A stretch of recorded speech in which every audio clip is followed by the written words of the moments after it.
Hey families, my name is Jessica Anderson. I am the blogger and speaker over at intentionallife.com, where I talk about my faith, family, and homeschooling. I'm also the hostess of the Intentional Homeschool Planning Conference as well. I'm so excited you're here because this is a topic that I'm so passionate about. So I will be talking to you about the 3 practical ways to cultivate lifelong learning.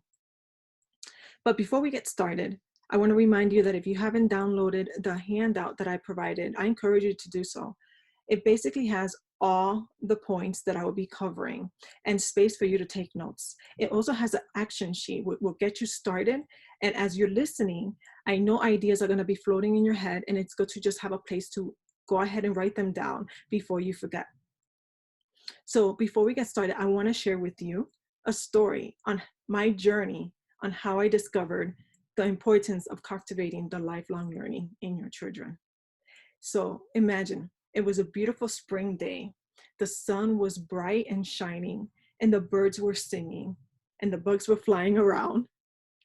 And it was just such a beautiful day. The flowers were blooming. We finally have gotten over winter, and spring started to show signs of itself all around us. I was a young mom, and I had a 2-year-old. Now, this 2-year-old, since he was little, loved animals and all sorts of things that had to do with nature. So I decided to start taking nature walks with him. It would be great just to go outside, get some fresh air, some vitamin D from the sun, and just really get out of being at home, right? And doing something different. So we are blessed to have a beautiful university nearby where they have all sorts of different trees, and just it's such a beautiful, safe place to just take those nature walks because we live in the country. So we're surrounded by nature and forests.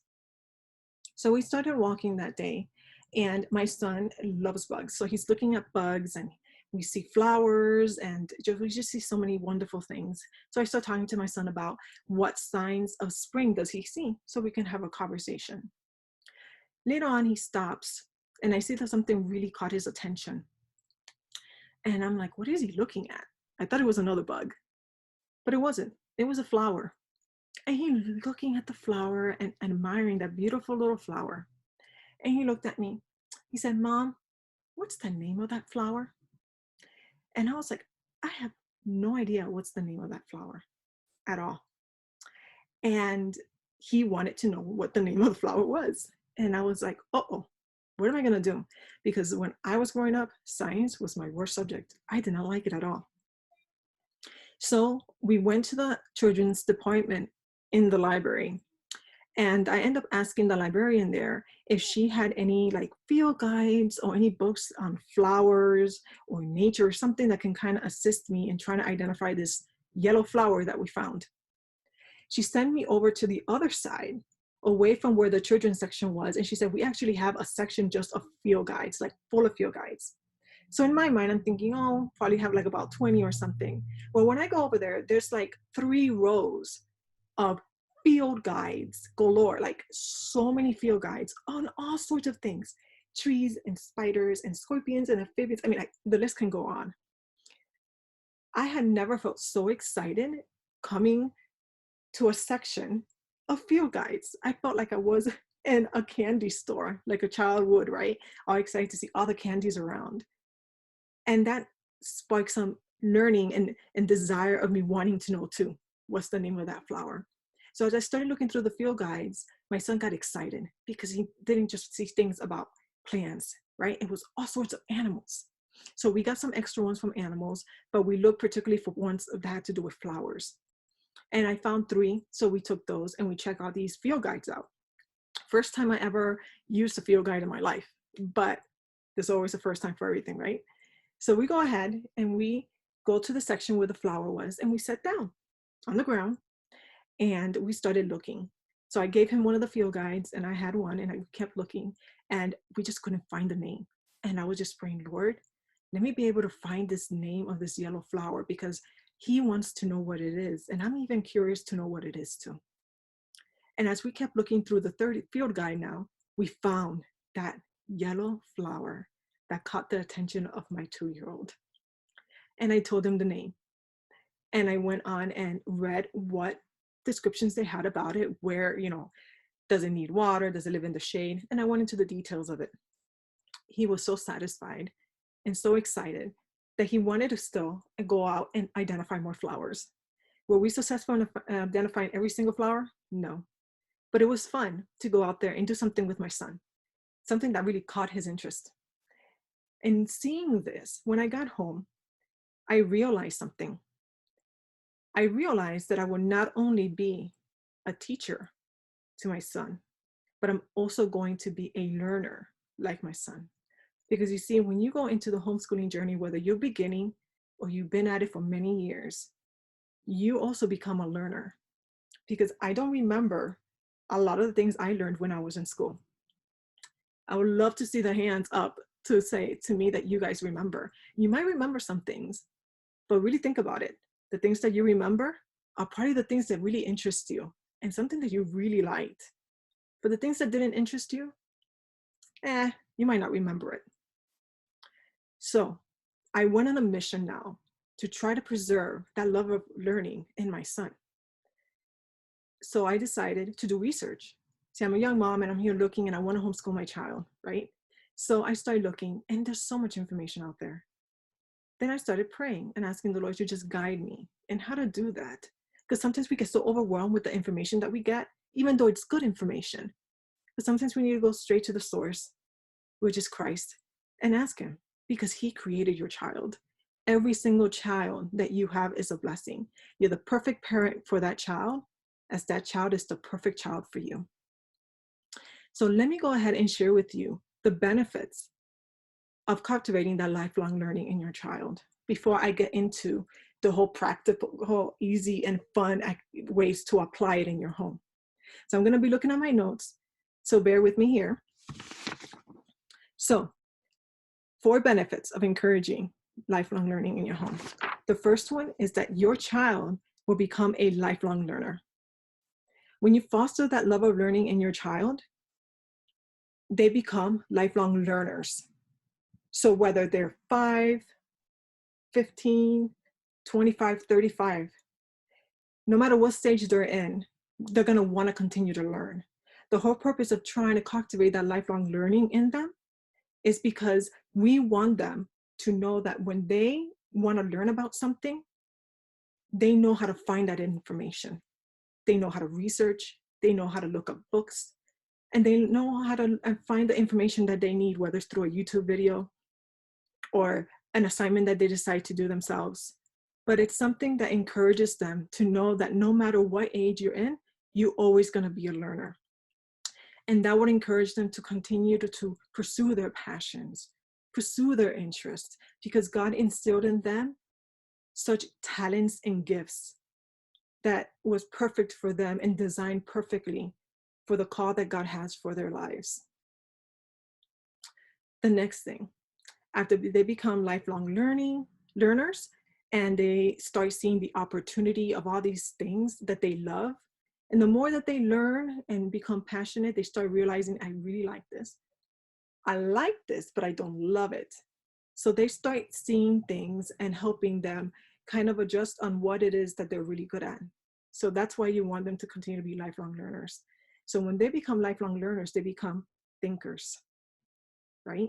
So they're learning and they're thinking for themselves. Because let's really think about it. We really want them to think. Now, sometimes they question us to death. Why and why and why and why, all these different things. But see, God created all of us to ask why and to really understand the logic behind everything, right? We're curious. We want to know why when I hit the switch, it turns on or turns off. What makes that happen? What goes behind all the wiring, right? So they start to be thinkers. And we want them to be thinkers because we don't want them to follow the crowd. We don't want someone to come and say to them something and they take it as the truth. Because in this world, we are full of so many things that is not of the Lord. And we need to give them the opportunity to learn how to think and process through all the information that they're gathering, and recognizing that they need to take the truth and whatever is not truth, to discard it. So we want them to be thinkers so they can answer questions on their own and figure things out. The next one is they become lifelong learners, right? They become thinkers. Then they become self-motivators, okay? So self-motivators, they start really motivated and wanting to learn things that they're really interested in. Their gifting, their talents, they start to seek it out. So you're going to become like a teacher, right? You're going to also be a student of your child. You're going to be learning from them, and you're going to be observing them and seeing what is it that they really like. What subject sparks like their eyes bright up and they're like, I want to learn more, or they want to dig deeper and they want to just go ahead and do it, or they're interested in learning piano, or they're interested in taking karate classes, whatever it may be. That's how they become self-motivators, when they're actually doing something that interests them. Now, I understand not everybody's going to be interested in learning about math, right? Or writing. But if they're writing about something they're passionate about, you can get them there. And the math, they might not want to be sitting down in front of the computer or with a textbook. You might just decide to do a little store and have real money if you're able to, or even fake money, and have them shop. And then they have to do the counting. If you just apply what they're learning in a very practical way, they're going to realize these are life skills that we got to teach our kids. After they become self-motivators, which will help you encourage, kind of see where they're leaning and what they're good at and what their calling may be. And you continue to pray and ask the Lord to guide you in that. They become problem solvers. So now they're love learning, they're thinkers, because they're not just taking anything anybody is saying to them, they actually are processing why certain things are the way they are, because when we do that, we actually learn, right? But then they become self-motivators, which gets them to want to do the things and to learn. Then they become problem solvers. Now, if a problem arises and they go through the whole process of figuring it out, and what they came in conclusion at the end didn't work out, like they didn't solve the problem, they didn't fail. They didn't fail at all because they actually went through the whole process. So for example, let's say that you have a leak in the sink in the bathroom, and you're like, oh, now we need to figure out what we're going to do. There's many options, right? You can get a plumber.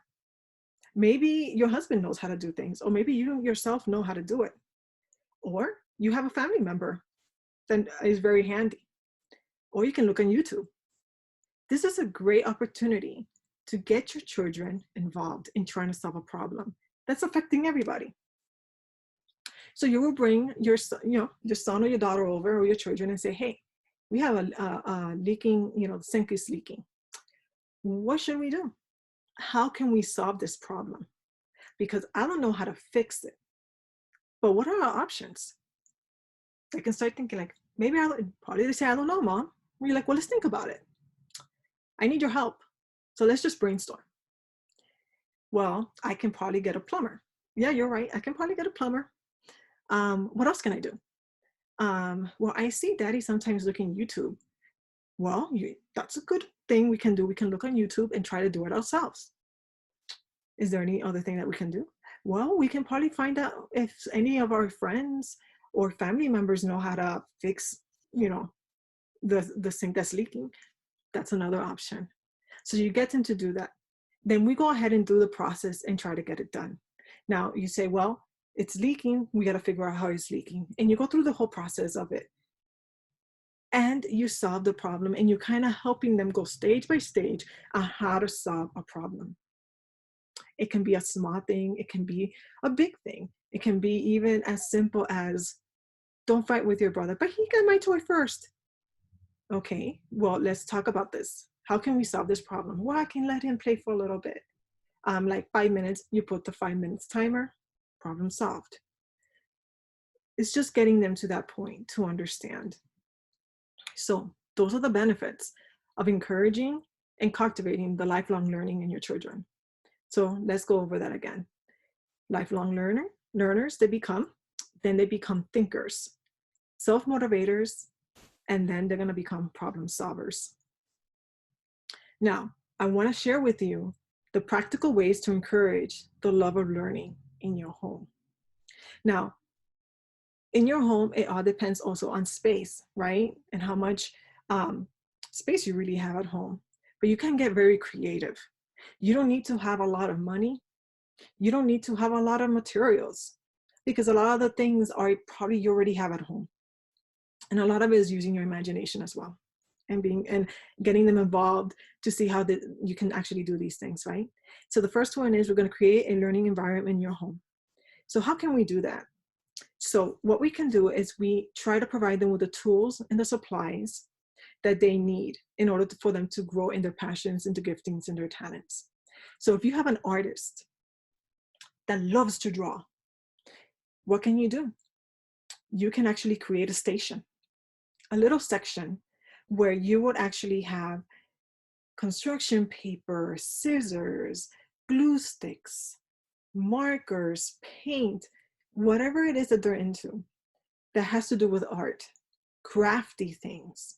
And you say, well, Jessica, I don't really have a section in my house that I actually can do that. Well, you can do it in your dining table. Or if you don't really have a section designed for that, you can have a little caddy that has all the little things that an artist can use. And then you can put it away in the closet and take it out, and they can actually use it wherever. And they can, have the art projects that you let them do, even Play-Doh, where they can create things.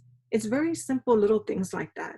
But if you create different stations, it can be a science station where you have magnets and where you have field guides, and probably like you will go outside and collect like sticks or pine cones or grass or rocks, anything, dirt. If you have a microscope, they can look through those things.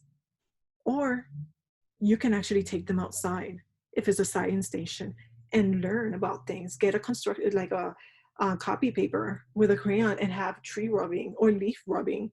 It doesn't have to be very complicated, but it will be something that they really will enjoy and they will always treasure, because you took the time to create something for them that they really like. And it will really spark more interest in really researching and seeing how that will pan out. Another thing that you can do, which I really love this idea. So your kids go to bed and we're usually all tired, right? We're trying to recover from the day. One thing that can help you in the mornings is that if the night before you have something set up at the table for them, and it's called the invitation table. What is an invitation table? It's basically your kids get up and sometimes they're playing quietly in the room, or they go and watch a show, and they're just kind of getting ready for the day to try to get going.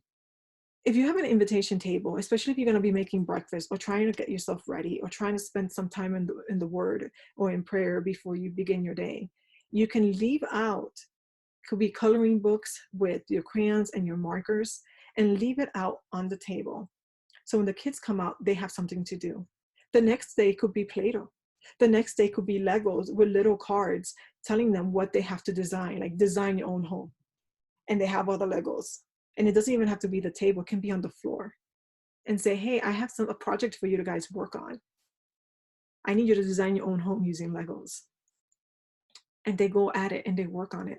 That's an invitation table. That's something that you can do to do it in your home. You can also create an inventor box.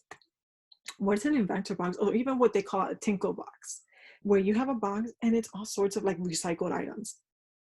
The little toilet paper cube, cube things. I can't even remember the name now, but you know what I'm talking about. The rolls, right? The paper towel rolls after they're done. It can be even crafty things like googly eyes or recycled plastic bottle, anything that they can probably use to recreate something. And that can actually, you can give them a box and just have all sorts of things in there. And then tell them, you guys are going to be inventors today. I'm giving you these supplies. I want to see what you can create out of it. And you'll be surprised what will actually come out from their exploration and helping each other and talking to each other and walking each other through and even sharing each other's ideas and say, hey, I think you should do this. Oh, I like this idea. It's really fun. So that's how you create a learning environment in your home. You provide them the materials that they need and the tools to be able to go ahead and nurture those passions and interests and giftings that they have. And before I move on to the next one, I encourage you, if you're able to do a project with them, especially hands-on, that's another thing with encouraging and presenting it in your home, providing hands-on opportunities. Whenever you create a project, see if you're able to actually create a project that includes all 5 senses. Why? Because the more senses that are involved, the more that they're gonna remember. So let's use an apple, right? And we buy a green apple, we buy like a gala apple, a red apple, what other apples? The green ones, the yellow ones, the golden apple. And you decide, well, we're gonna go ahead and learn about apples today. And you cut them up and they can feel it, right? So they can feel the apple if it's smooth, if it's a little, a little bumpy, and see the shape of it, right? So they're using their eyes, they're touching it. And then now you're gonna slice it so you can taste it. So now you're including taste. You can even smell it. And some of them have a nice sweet smell. So you're using your eyes to see, your hands to feel the apple. You can smell and you can taste. And in regards to hearing, you can probably shake the apple and see if you actually hear anything. If the seeds are loose, you will actually hear the little loose seeds in there. You see how simple it is? In other places, you're not going to be able to include all 5 senses, but I just shared that example so you can kind of know where I'm coming from. They're going to remember that. They're going to remember that lesson because all 5 senses were involved. So if you can do that to as many lessons as you can, I encourage you to. You're going to see the difference and you're going to see how they're going to love it and you're going to enjoy it too. The next one is teach to your child's gifting. Okay, that's why I love the beauty of homeschooling, is that the fact that you can customize your child's education as much as you can. You can customize their lessons and just figure out what it is that they like. And you need to know your child's learning style. I'm sorry, the word just slipped my mind. Their learning style. Are they visual learners? Are they kinesthetic, where they have to be moving around and they gotta be, you probably have a child, because I know I have one, where he's talking and I'm reading something and he's walking around, or he's doing something with his hands, because that's how God created him. So is he kinesthetic? Is he a visual learner that he learns by seeing? An audio learner, that he can be working on something, but if he's listening to an audiobook, he can tell you exactly what was going on in the story and answer any questions that you may have. Those are just examples of some learning styles. Another thing that I will encourage you to do is to learn your child's love language. This will go a long way. If you have not read that book, The 5 Love Languages of a Child by Gary Chapman, I believe, I encourage you to do it, because it would help you not only knowing your child's learning style, but also the way that they understand love. Because a lot of times when we are giving love and showing love, we're showing them in the way that which is our love language. So for example, my love language is words of affirmation. You have words of affirmation, you have giftings, you have one of service, and you have 2 other ones. Quality time is the other one. And I can't remember the last one. But so I'm words of affirmation. So I can go and tell my son, if they're a child that loves language is word of affirmation, saying to them, good job, I'm so proud of you. That was hard, but I saw you persevere and you figured it out yourself. That means the world to them. But if I'm saying it to my child, that's his love language is quality time, he's going to be like, oh, thanks, Mom. But it won't mean too much. But if I say to him, wow, you worked so hard on that math problem and you got it all done, and I know that it really took a toll on you because you were struggling, and I'm so proud, you know what? I want to spend some time with you. Let's just read a book, because I think that I'm just so proud. And you hug them and you spend quality time with them. Let's say you take them out. Hey, let's celebrate. Let's go get some ice cream at Sonic. That's quality time. He's like, wow, mom was so proud of me. That's awesome. Like, she loved me. Now they know you love them, but it just goes higher and goes deeper in the level of them recognizing, wow, they really love me. She took the time to take me out. She's so proud of me. So knowing your child's love language and learning style really helps in teaching to your child's giftings. When it comes to school, with me personally, I don't do grades. Like, I don't say to my son, you're in 5th grade. Now, I do tell him that in regards to when we're going out and someone asks, oh, what grade are you in now? So I just tell him, they're gonna ask you, just tell them that you're in 6th grade. But when I'm at home and we're doing different levels, I tell him, oh, okay, we're working on level 4, or we're working on level 7. Because you know that with your child, they're gonna be all different levels, grade levels. And we're not really going by the school system. We're going at your child's pace. And that's what I love so much about it. That you can actually go ahead and see what their interests are and really dive into it. So you want to teach to your child's giftings. I'm looking at my notes because I want to make sure I don't miss anything.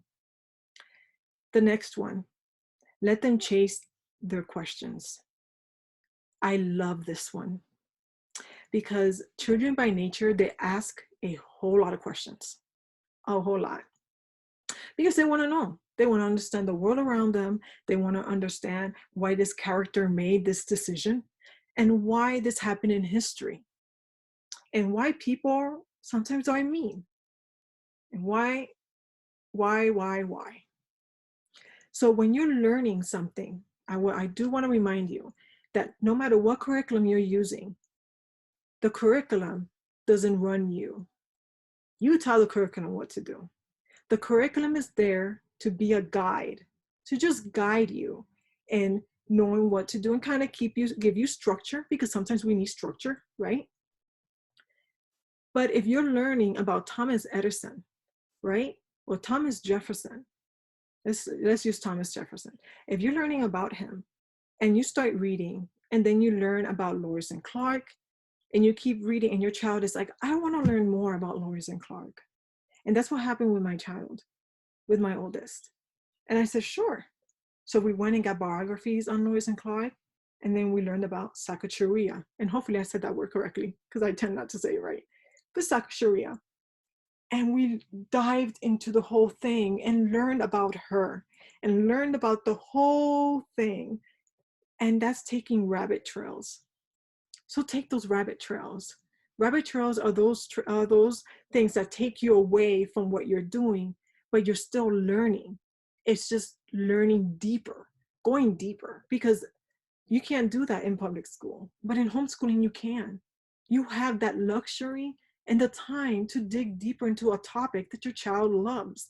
If it's writing and they want to, all of a sudden they writing about a story, and then they say, you know what, mom, I want to create an audiobook, or I want to write a book. Why? We're not going to say no. We're going to say sure.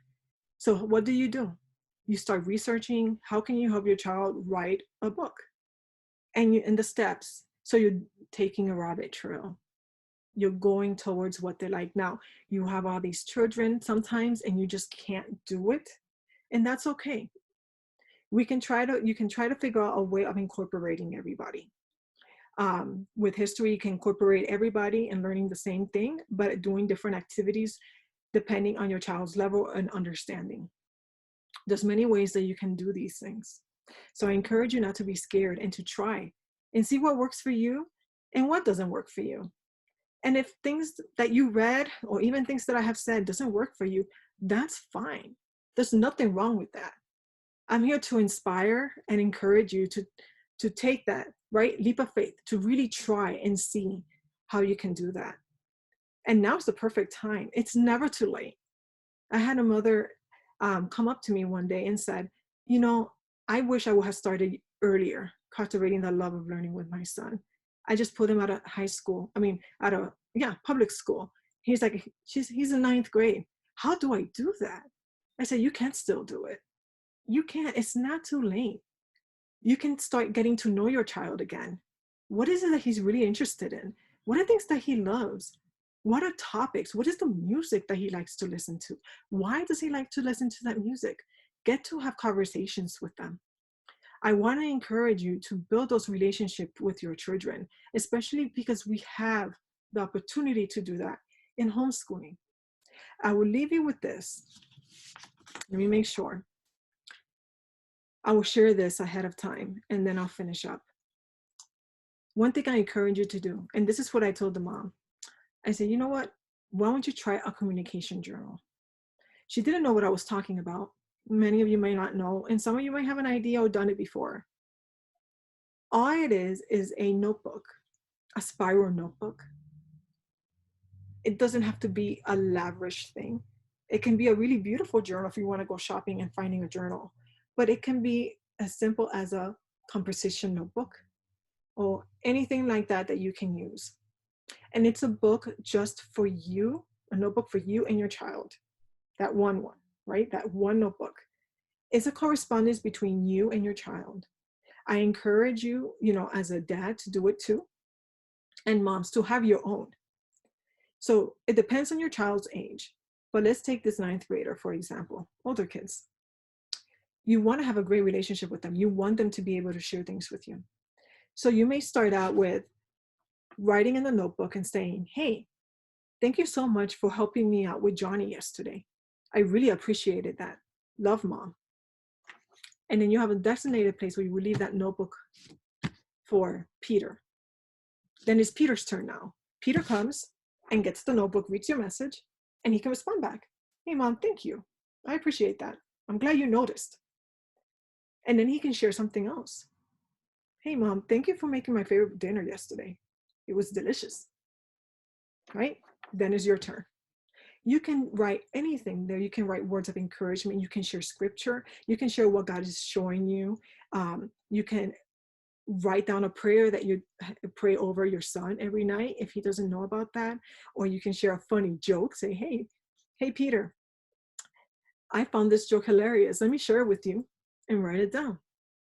The more you get to share, you get to see their heart. And that's the whole thing of cultivating the love of learning.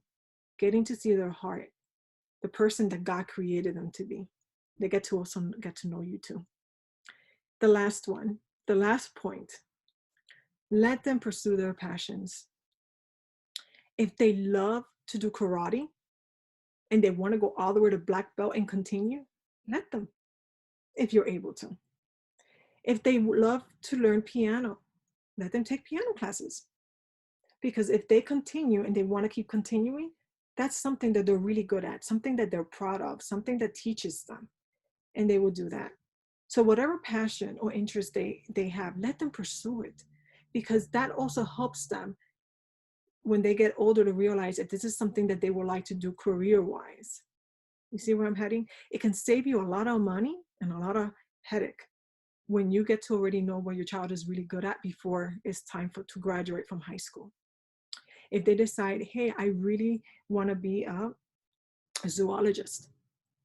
Okay, they can learn. You can probably volunteer. They have programs at the zoo where they can actually volunteer and help out there. And if they go and experience that, they realize, well, I don't really like this. So they realize I like helping, but I realize this is not something that I really want to do for the rest of my life. And that's okay too. It's just giving them the opportunity to learn. Another way that you can also encourage that passion is teaching your child to share that gift and that passion with others. How do they do that? Let me give you an example. If they're really good in playing the violin, right? And it doesn't even have to be holidays that we do special things for others. And they're really good. And they learn this song, they played in the recital, and now the recital is over. And the award ceremony is over. But they know that song very well. And they want to continue to keep practicing. You can say, you know what, sweetie? I think that we should share this beautiful gift that you have with others. Why don't we take and go over to the nursing home and make an appointment and see if you can play for them, for the elderly people there that would love to hear beautiful music like you make through that violin of yours. Wow, Mom, you're right. I can do that. and you encourage them to share those gifts. If you have a child that's crafty and likes to create bracelets or earrings, say, you know what? How can we share this with others? Share a story with you quickly. We did this with my son. When he was young, he must have been like, I think 6 years old.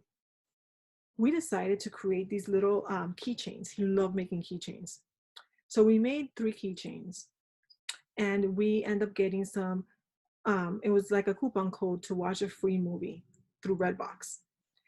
And we decided, you know what, let's go to a few like few places, few stores, like a grocery store, a Dollar General, and a restaurant that we always eat at. And I said, let's bless those that always are happy and give us such great service when we go there. And we did that. We went to Dollar General, and the manager there has always been kind, and she was actually there that day. So we passed by, and we gave her this gift of the little keychain that my son made with a coupon code and some popcorn bag in a little baggie with just a little thank you card. And we said, I know that you are doing your job, but we want to let you know how grateful we are for you, because you're so kind and you are so genuine when you ask us how we're doing. You really do care. And we just wanted to give you a little token. This is a little token of our appreciation. And that just brightened her up. Little things like that, just sharing the gifting of him creating keychains to bless somebody else. So those are things that we can do to encourage our children, to cultivate that lifelong learning in them. I'm looking through my notes to make sure that I cover everything. So those are my tips, and I'm going to go over them with you and what you can do, practical ways to encourage the love of learning in your home. So you'll create a learning environment in your home. You will teach to your child's giftings. You will let them chase their questions, and you'll let them pursue their passions. I do hope and pray that this session you found very helpful, very encouraging, and very inspiring, and helping you think outside the box. Because I bet that as I was speaking, you were thinking about things that probably you guys have done already, or probably things that you guys can incorporate. I do encourage you to do that. And I do hope that this was a blessing to you, as it has been me, in sharing something that I'm so passionate about. I hope you guys enjoy the rest of your homeschooling journey. Hug your children, enjoy family time, enjoy learning together. Thank you.